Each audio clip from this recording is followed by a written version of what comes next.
Google గేమ్లో కూడా మీకు ఒక ముఖ్యమైనది చెప్పవచ్చు. వాస్తవంగా వైట్ హౌస్లో పెద్ద సభ జరిపారు, సమావేశం. దానికి గూగుల్, మెటా, బ్లాక్ స్టోన్ ఇలాంటి పెద్ద పెద్ద కార్పొరేట్ కంపెనీలన్నీ, ఐటీ కంపెనీలు వచ్చాయి.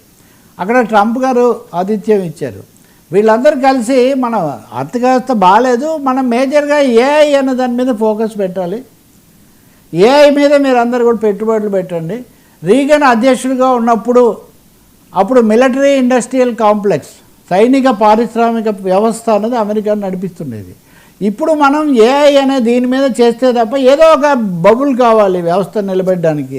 అంటే అప్పుడు గూగుల్ వాళ్ళు మేము 25 బిలియన్లు పెడతామని, మెటా వాళ్ళు మేము 10 బిలియన్లు పెడతామని, బ్లాక్ స్టోన్ వాళ్ళు 6 బిలియన్లు పెడతామని, ఇంకొకరు 1 బిలియన్ పెడతామని, ఇలా ఒక పెద్ద ఒప్పందానికి వచ్చి ఇంకొక వైపునేమో ఇది చూస్తారు. గూగుల్ మనకు విశాఖపట్నంలో 1.5 బిలియన్ ఇన్వెస్ట్మెంట్ పెడతామని గూగుల్ అక్కడ ప్రకటించడం. సో ఇదంతా ఒక పెద్ద గొలుసుకట్టు జరుగుతున్నట్టుగా ఉంది. అదాని గూగుల్ కూడా ఇందులో ముఖ్యమైన I'm proud to be part of a big అని కూడా ఆయన ప్రకటించాడు. కాబట్టి భారీ ఎత్తున ప్రభుత్వ సంస్థల నిధులు 15 లక్షల కోట్లు, అందులో ఇప్పుడు తాజాగా 33,000 కోట్లు.